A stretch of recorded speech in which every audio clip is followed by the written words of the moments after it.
اللہ کے رسول صلی اللہ علیہ وسلم غار ثور میں موجود ہیں، ساتھ سیدنا صدیق اکبر رضی اللہ تعالیٰ عنہ۔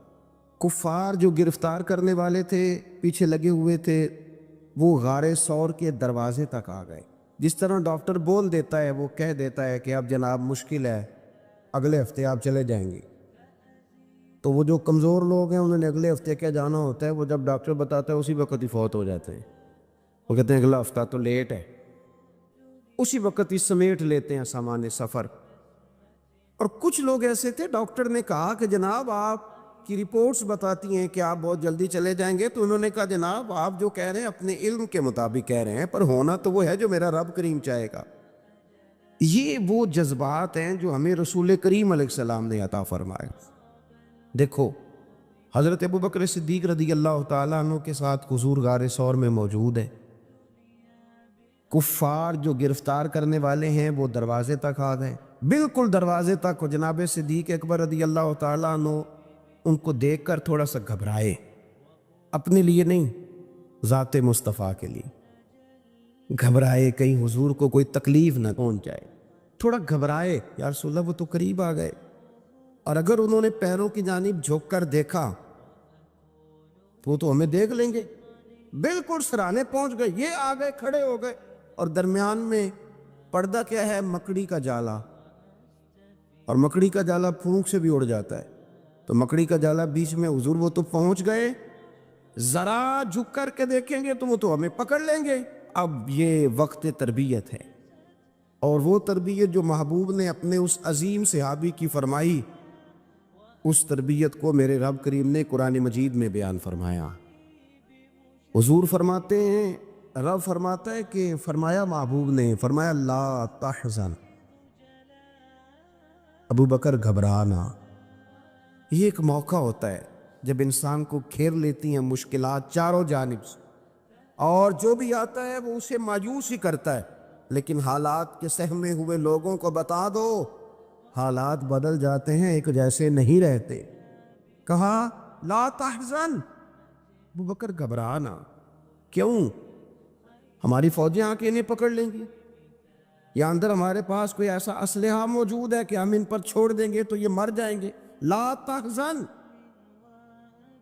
ابو بکر گھبرائیے مت۔ کیوں نہ گھبرائیے؟ اس لیے کہ ان اللہ معنا، بے شک اللہ ہمارے ساتھ ہے۔ جن کے ساتھ رب ہو انہیں گھبرانا نہیں چاہیے۔ انہیں گھبرانا، یہ جو مسلح کی قوت ہوتی ہے، یہ دعا کی طاقت ہوتی ہے، دعا صلاح المومن، یہ جو قوت ہوتی ہے انسان کے پاس، یہ جو اس کے پاس ہتھیار ہوتا ہے کہ آج رات منا لوں گا میرا رب کرم فرما دے گا، یہ جو اس کے پاس قوت ہوتی ہے، یہ اسے کمزور نہیں پڑنے دیتی، اسے طاقتور رکھتی۔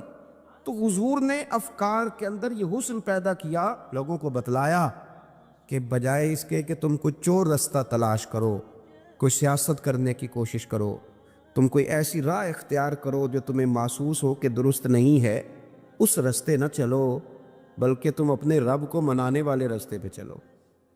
اور ترمذی شریف میں حدیث ہے، حضرت انس بن مالک رضی اللہ تعالیٰ عنہ فرمانے لگے کہ کریم محبوب علیہ السلام فرماتے ہیں کہ اپنے دکھڑے دنیا داروں کو نہ بتانا، سیٹھوں، نوابوں، چودھریوں، چاولوسی کرنے کی ضرورت کوئی نہیں، اپنے دکھڑے دنیا داروں کو نہ بتانا، ورنہ اللہ تمہیں کبھی غنی نہیں فرمائے گا۔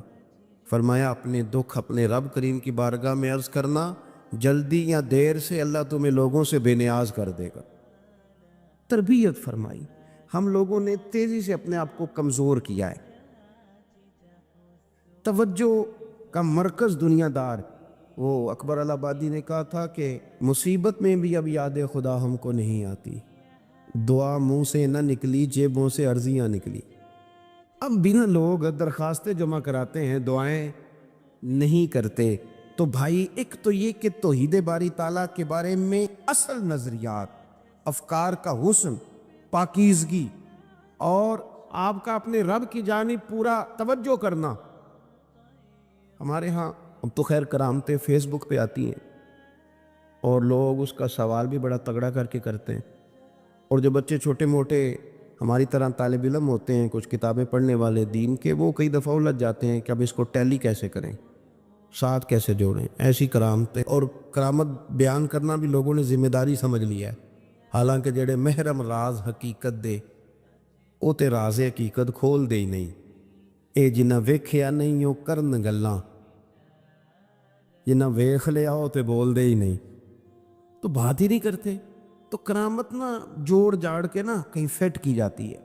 آپ کو بخاری مسلم میں حدیث ملے گی، کوئی بھی ایسی اوہام پرستی، کوئی بھی ایسا نظریہ، کوئی بھی ایسی بات جو ذہن کو منتشر کرے، یعنی ابھی تک لوگ کہہ دیتے ہیں ہمارے کہ وہ کالی بلی رستہ کاٹ گئی تھی، تو معاملہ بڑا، میں ملتان شریف پہنچا تو مجھے وہاں ایک میرے سنگی کہنے لگے، بڑا پرانا ان سے ربط ہے، کہنے لگے کہ میں نے آج نہ تجربہ کیا ہے، ویسے واقعی کالی بلی رستہ کاٹی ہے تو مشکل ہو گئی ہے۔ میں نے انہیں کہا کہ آپ کا تجربہ سجدہ صاحب کا محتاج ہے، آپ کو دوبارہ سے تجربہ کرنا چاہیے، خدا کے بندے کالی بلی رستہ کاٹ جائے تو مشکل ہوتی ہے، تو میرا تو سارے رستے کئی کالی گاڑیاں رستہ کاٹ گئی ہیں، اب کیا کیا جائے؟ یہ کمزوری ہے، افکار میں کمزوری نہیں پیدا کریں، کچا پن نہ پیدا کریں، آپ مضبوطی لائیں۔ بخاری مسلم میں آپ کو حدیث ملے گی، سرور کائنات علیہ السلام کے صاحبزادے جناب ابراہیم علیہ السلام وصال فرما گئے، اور کیفیت یہ تھی کہ انہوں نے حضور کی مقدس گود میں آخری سانس لیا، داڑھی مبارک محبوب کی آنسوؤں سے بھر گئی۔ حضرت انس کہتے ہیں عرض کی یا رسول اللہ آپ بھی آنسو بہاتے ہیں؟ فرمایا میرا بیٹا گیا ہے تو آنسو نکل آئے ہیں، ورنہ میری زبان پہ وہی جاری ہے جس سے میرا رب راضی ہوتا ہے۔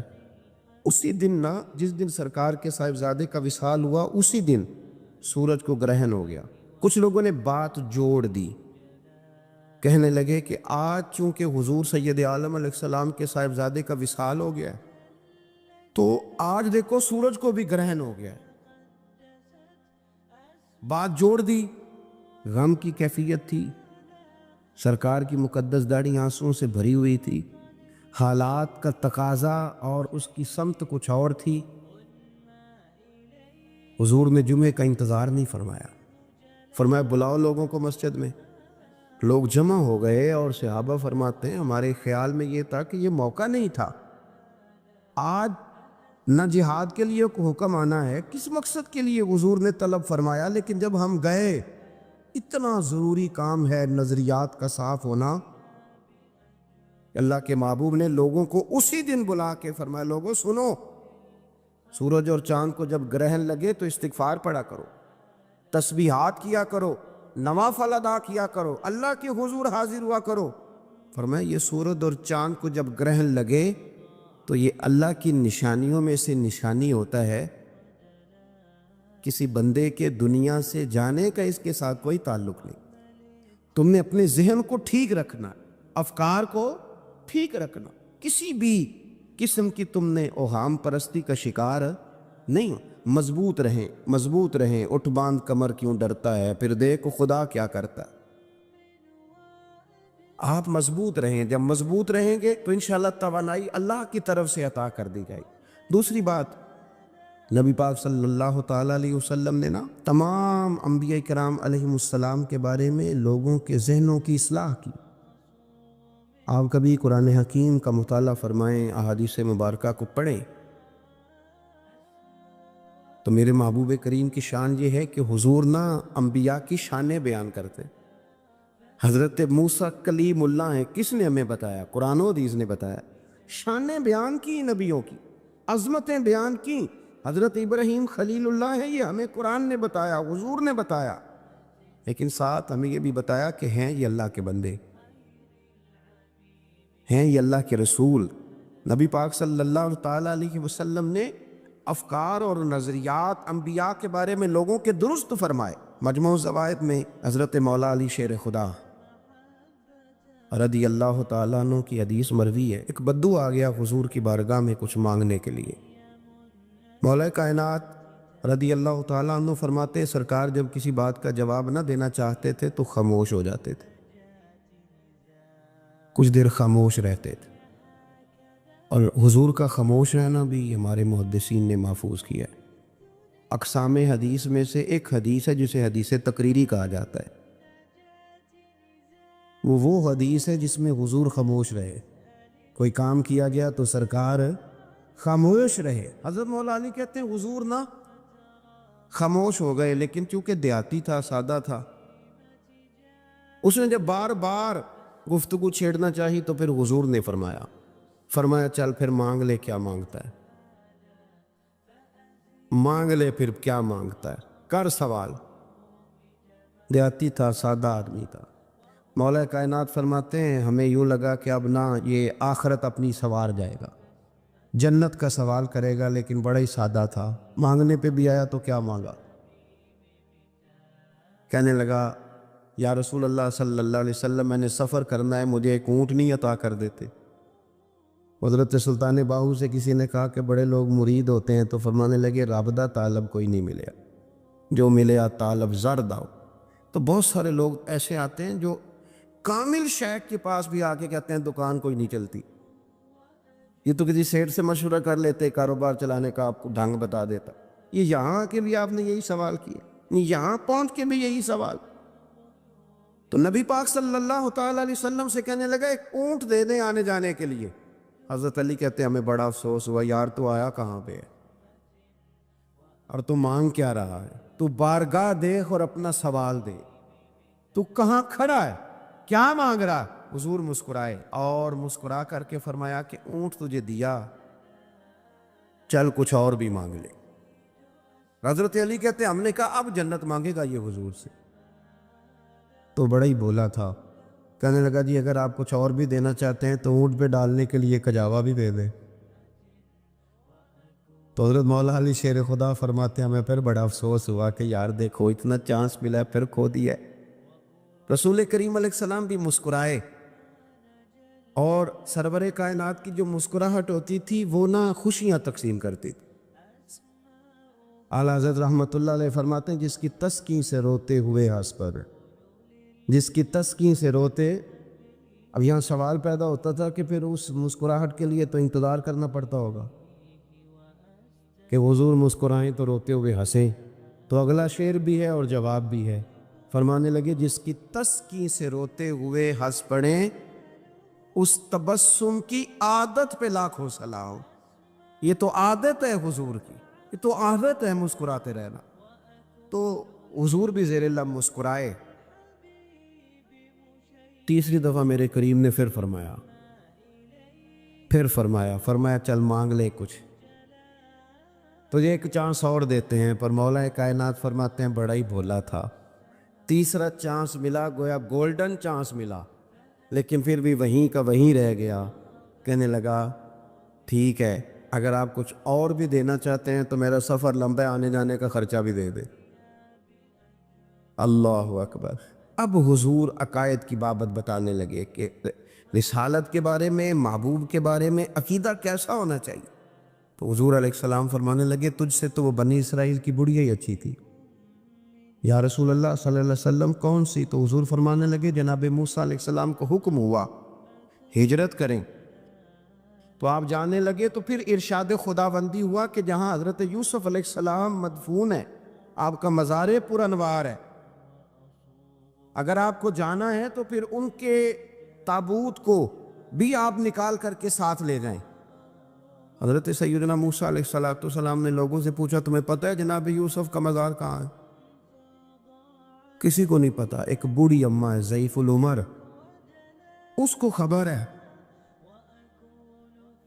حضرت موسیٰ علیہ السلام نے اس سے کہا اماں تو بتائے گی کہ حضرت یوسف کا مزار کہاں ہے؟ تو کہنے لگی بتاؤں گی پر مفت نہیں بتاؤں گی، یہ حضور بیان کر رہے، بتاؤں گی پر فری میں نہیں بتاؤں گی، میں نہ مفت تھوڑی بتاؤں گی۔ فرمایا چل تو اپنی قیمت بتا بتانے کی، تو کہنے لگی میں اس شرط پہ جناب یوسف کے مزار کا پتہ بتاؤں گی کہ آپ مجھے جنت میں وہ والا گھر دیں گے جس کے پڑوسی جناب موسیٰ علیہ السلام ہو۔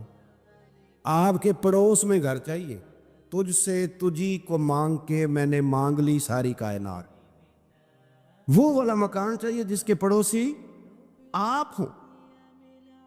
تو حضرت موسیٰ کلیم فرمانے لگے اماں چل جنت مانگ، تو نبیوں کے قریب مکان مانگ رہی ہے، وہ تو بڑا اونچا درجہ ہوگا، تو بڑی دور پہنچ گئی، اتنی بڑی سوسائٹی میں پلاٹ مانگ لیے۔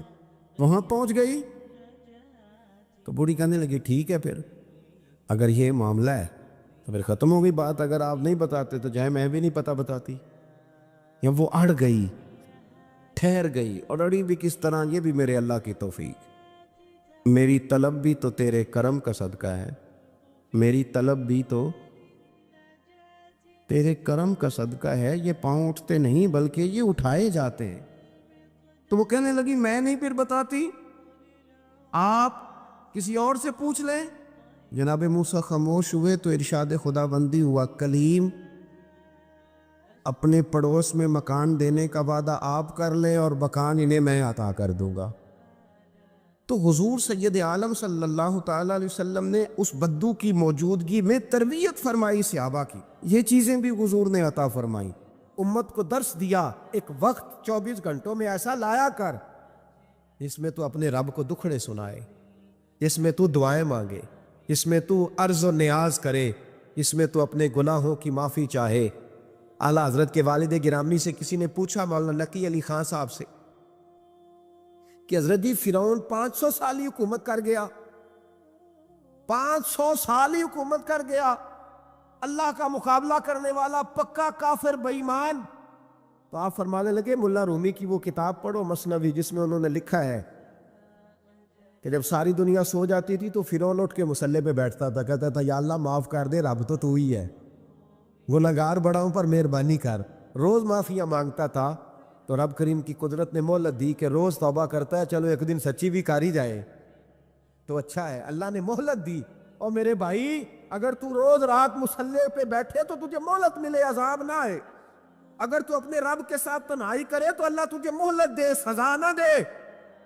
لیکن ہم یہ وقت نکالتے ہی نہیں، اللہ کے ساتھ میت کا ہمارا مزاج ہی نہیں۔ ترمذی شریف میں نبی پاک علیہ السلام نے فرمایا ہے، دنیا داروں کو دکھڑے نہ سنایا کر، مالداروں کے سامنے رونے نہ رویا کر، یہ تجھے کیا دے سکتے؟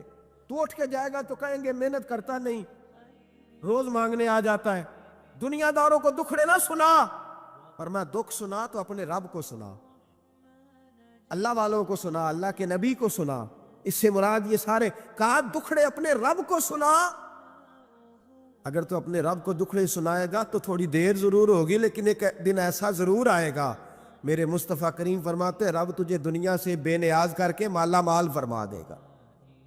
دھوکے کا مزاج نہ بنا، کینچی لے کے نہ گھوم کے کیسے جیب کاٹ سکتی، اللہ کو دکھڑے سنا۔ حضرت عائشہ عرض کرنے لگی حضور چلے یہ تو سمجھ آ گئی، لیکن بارش مجھ پہ پڑی آپ پہ پڑی نہیں، تو کہا عائشہ تم نے اوڑا کیا تھا؟ کہا حضور آپ کی طامت، فرمایا بارش کوئی نہیں تھی، جب تو نے میری طامت لی تو خدا کی رحمتیں تم پر برسنے لگ گئی۔ تو حضور کے وجود سے لگی ہوئی چیز کوئی اوڑھ لے تو رحمت برستی ہے، تو میرے نبی کی مسجد چومنے سے کیوں رحمت نہیں برستی؟ جالی چومنے سے کیوں نہیں برستی؟ جہاں جہاں حضور رکے، جہاں جہاں نبی پاک ٹھہرے، وہاں جانے سے کرم کیوں نہیں ہوتا؟ تو عزیزو یاد رکھو، رمضان میں ایک ڈیوٹی آپ نے یہ کرنی ہے کہ عبادت کو وقت دے، ٹائم نکالیں۔ جو اتنے سے بھی فارغ ہے نا، وہ 19ویں روزے تک کل فارغ ہو کے 20 کو اعتکاف بیٹھے۔ زندگی میں ایک دفعہ اعتکاف تو ویسے بڑا ضروری ہے، ہمارے بزرگوں نے لکھا ضروری ہے ایک بندہ اعتکاف کر لے زندگی میں ایک دفعہ، ہر سال کرے تو سنت ادا ہوگی۔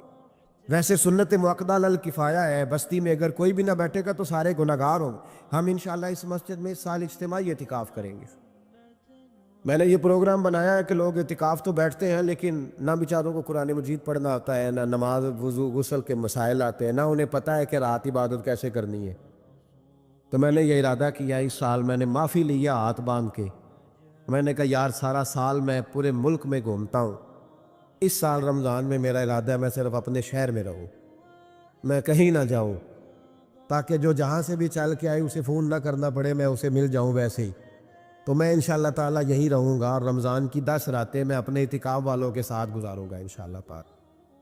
یہاں آپ لوگ آئیں، جو سنجیدہ قسم کے لوگ ہیں ان کو ساتھ لائیں، وہ یہاں آ کے اعتکاف کریں۔ لنگر شریف بھی ہم دیں گے جو ہماری توفیق ہوگی، اور انشاءاللہ دونوں وقت دیں گے اپنی توفیق کے مطابق، اور یہ کوئی صدقہ زکوٰۃ خیرات سے نہیں ہوگا، یہ آپ ہمارے مہمان ہوں گے تو یہ مہمان نوازی ہوگی انشاءاللہ تعالیٰ۔ تو یہ اپیل آخر میں اعلان کرنا تھا، پر چلو بات آ گئی تو میں نے شروع میں کر دیا۔ یہاں ہم مقدور بھر کوشش کریں گے آپ کے لیے اجتماعی اعتکاف کا بندوبست، ہمارے جو دیگر طلباء علماء ہوں گے وہ بھی آپ کے ساتھ وقت گزاریں گے، وضو غسل نماز کی چیزیں سکھائیں گے، آپ کو قرآن مجید پڑھنا پڑھانا سکھائیں گے۔ 10 دنوں میں جو ممکن ہو سکے گا ہم انشاءاللہ تعالیٰ کریں گے۔ تو اعتکاف میں وقت دے۔ دوسرا کام آپ نے یہ کرنا ہے رمضان شریف میں کہ قرآن پاک زیادہ سے زیادہ پڑھنا ہے، پڑھیں گے انشاءاللہ۔ اگر آپ ناراض نہ ہو تو ہم نے قرآن مجید پڑھنا بالکل ہی چھوڑ دیا، قرآن پاک کھلتا ہی نہیں، توجہ ہی نہیں، مزاج ہی نہیں، سارا دن بیت جاتا ہے، قرآن مجید نہیں کھلتا، قرآن مجید نہیں پڑھا جاتا۔ ایک شخص مجھ سے ملنا چاہ رہے تھے مسجد نبوی شریف میں حاضر تھا، تو وہ ایک دفعہ آئے گزر گئے، میں قرآن شریف پڑھ رہا تھا، پھر آئے تو گزر گئے قرآن شریف، تیسری دفعہ پھر آئے تو کہنے لگے آپ نے کتنا کو پڑھنا ہے؟ میں نے ان سے کہا کہ مہربانی کرو مجھے دعا دو کہ اللہ مجھے پڑھتا ہی رکھے، آپ نے یہ کیا لفظ ادا کر لیے کہ کتنا کو پڑھنا ہے؟ خدا کے بندو یہاں کام کیا ہے؟ اگر تلاوت بھی نہیں کرنی تو کرنا کیا ہے؟ وہاں میں اکثر کہتا ہوں کہ چونکہ ہم تو مسیتڑ ہیں، ہمارا تو مزاج ہے مسجدوں میں رہنے کا، چونکہ عام لوگوں کا مزاج نہیں ہوتا تو وہاں بھی بازاروں کو ٹائم زیادہ دیتے ہیں، خریداری میں وقت زیادہ لگاتے ہیں۔ اگر ہماری طبیعت مسجد میں بیٹھنے کی ہو، قرآن پاک پڑھنے کی ہو تو بڑا ذوق بن جائے۔ قرآن مجید امام اعظم ابو حنیفہ امام اعظم رمضان شریف کے اندر 61 قرآن مجید پڑھا کرتے تھے۔ کتنے؟ 60 اور ایک 61۔ ایک قرآن شریف دن میں پڑھتے، ایک رات کو پڑھتے، پورے دن میں قرآن مجید ختم کرتے، ایک رات کو۔ اور آپ فرماتے ہیں 61واں قرآن مجید وہ تھا جو میں تراویحوں میں سنا کرتا تھا۔ 61 قرآن پاک آپ ہر رمضان میں پڑھا کرتے تھے۔ میری آپ سے گزارش ہے ایک سپارہ مسجد میں پڑھیں رمضان میں، ایک سپارہ گھر میں پڑھیں۔ مسجد میں پڑھیں گے تو مسجد کا حق ادا ہوگا، اور گھر میں قرآن پاک کھول کے بیٹھیں گے تو بچے بھی آ کے پاس بیٹھ جائیں گے، چھوٹے چھوٹے بچے۔ یہ کبھی تجربہ کرنا، یہ بخشش کا ذریعہ ہے۔ جب آپ بچوں کی ماں سویرے سویرے بڑا اچھا دوپٹہ لے کے اور مصلی بچھا کے اور قرآن مجید کی ریل رکھ کے اور پھر اس کو خوشبو لگا کے جب کھولتی ہے نا تو اس کی جو 2-2.5 سال کی بچی ہوتی ہے وہ بھی کہیں سے دوپٹہ ڈھونڈنے لگ جاتی ہے، وہ بھی دوپٹہ لے کے آتی ہے اور دائیں بیٹھتی ہے۔ اس کا جو 4 سال کا بچہ ہوتا ہے نا، اگر ابا بیٹھا ہے اور 4 سال کا بچہ بھی کہیں سے ٹوپی ڈھونڈ کے لاتا ہے، اسے پڑھنا نہیں آتا لیکن وہ بھی آ کے نا سپارہ لے کے بیٹھ جاتا ہے۔ میں نے دیکھا ہے بچے تھوڑا تھوڑا ہلنے لگتے ہیں۔ قسم اللہ کی عزت کی، مجھے ایسے لگتا ہے کہ جب بیٹیوں کے بیچ ماں بیٹھ کے قرآن پڑھتی ہے اور جب بیٹوں کے بیچ باپ بیٹھ کے قرآن پڑھتا ہے تو مجھے لگتا ہے خدا کے فرشتے بھی آسمان کے دروازے کھول کھول کے دیکھتے ہیں، کھول کھول کے دروازے دیکھتے ہیں کہ یہ کس طرح کا رنگ ہے کہ چھوٹا سا بچہ توتلی زبان۔ مجھے وہ حدیث پڑھ لینے دو جو امام جلال الدین سیوطی نے روایت لکھی ہے۔ فرمایا حضرت عیسیٰ علیہ السلام میں قبر کے پاس سے گزرے تو عذاب ہو رہا تھا، چند گھنٹوں کے بعد گزرے تو وہیں رحمتوں کا نزول ہو رہا تھا۔ حضرت عیسیٰ عرض کرنے لگے مولا میری مجال نہیں میں پوچھوں، چند گھنٹے پہلے یہاں عذاب تھا، اب یہیں کرم ہو رہا ہے، اللہ اب اس نے کو نیک عمل کیا تو ہے نہیں، قبر میں تو عمل ختم ہو جاتا ہے، اتنا کرم کیسے؟ تو رب کریم نے فرمایا وہ سا بندہ بڑا گناہگار تھا، پاپی تھا، سزا کا حقدار تھا، پر جب انتقال اس کا ہوا تو بیوی اس سے پہلے حاملہ تھی، اس کے انتقال کے 2-4 مہینے بعد بچہ پیدا ہوا، پھر اس بی بی نے بچہ پالا، آج 4.5 سال کا بچہ مکتب گیا ہے، استاد نے بسم اللہ شریف پڑھائی ہے، اس کے بچے نے توتلی زبان پہ کہا بسم اللہ الرحمن الرحیم، تو مجھے حیا آئی ہے کہ اس بیچارے کو ابھی لفظ نہیں ادا کرنے آتے، زمین پر بیٹھ کر یہ توتلی زبان سے مجھے رحمان اور رحیم کہے اور میں اس کے باپ کو سزا دوں۔ بس بچے نے ایک دفعہ بسم اللہ پڑھی ہے، میں نے باپ کے سارے گناہ معاف فرما دیے۔ مہربانی کرو، ایک سپارہ گھر میں، ایک سپارہ مسجد میں، یہ ضرور آپ نے روٹین بنانی ہے۔ مسجد میں پڑھیں گے تو مسجد کا حق ادا ہوگا، گھر میں پڑھیں گے تو بچے بھی پڑھیں گے۔ اور تیسرا سپارہ وہ ہے جو آپ نے تراویح میں سننا ہے۔ تو کتنے سپارے ہو گئے ایک دن میں؟ 3۔ تو رمضان میں کل کتنے ہو گئے؟ 3 قرآن پاک۔ کتنے قرآن پاک جی؟ 3 قرآن مجید، ایک سپارہ دن میں، ایک رات میں، تو آپ کا 10 دن کے اندر انشاءاللہ قرآن پاک ختم ہو جائے گا۔ کریں گے انشاءاللہ تعالی؟ یہ ذہن بنائے، یہ ذوق پیدا کرے، اور قرآن پاک کا ایک حرف پڑھے تو اللہ 10 نیکیاں دیتا ہے۔ اور رمضان شریف میں 70 گنا بڑھ جاتی ہے، تو آپ ذرا ضرب دے لو بات کہاں جائے گی۔ تو رمضان المبارک میں قرآن پاک سے میں نے کہا کوئی اخبار نہ دیکھو، کچھ نہ دیکھو، سارا دن بس قرآن پاک دیکھو، سارا دن قرآن مجید پڑھے، قرآن پاک سے دل لگائیں۔ حضرت عبداللہ ابن مسعود رضی اللہ تعالیٰ عنہ فرماتے ہیں نبی پاک صلی اللہ علیہ وسلم نے مجھے بلا کے کہا مجھے قرآن پاک تو سنا۔ میں نے کہا یا رسول اللہ آپ پہ نازل ہوا میں آپ کو سناؤں؟ تو فرمایا میرا دل کر رہا ہے میں تجھ سے سنوں۔ حضور کو زیادہ آتا تھا نا، تو کبھی کبھی آپ سمجھ لیں کہ آپ کو زیادہ آتا ہے، لیکن پھر بھی سامنے والے، میں اکثر کہتا ہوں مدرسے کے طلباء سے، میں کہتا ہوں آپ قاری اور حافظ تو ہو گئے ہو، پر کبھی کسی اور سے بھی سنا کرو، کہا کرو سناؤ یار دو آیتیں، دل کر رہا ہے۔ حضرت ابی بن کعب رضی اللہ تعالیٰ عنہ کہتے ہیں نبی پاک تشریف لائے تو مجھے کہنے لگے ابی ادھر آ میں تجھے قرآن پاک سناؤں۔ میں نے کہا یا رسول اللہ مجھے فرمایا مجھے اللہ نے حکم دیا ہے کہ میں تمہیں سناؤں۔ حضرت ابی رو کے کہنے لگے یا رسول اللہ رب کریم نے میرا نام لیا ہے؟ میں کہا وہ کہا؟ فرمایا ہاں تیرا نام لیا ہے۔ رونے لگے، کہنے لگے حضور پھر تو میں بڑا خوش نصیب ہوں، سنائیے میں سنتا ہوں۔ تو حضور سننا بھی حضور کی سنت ہے، سنانا بھی نبی پاک کی سنت ہے، قرآن مجید کو سنیں۔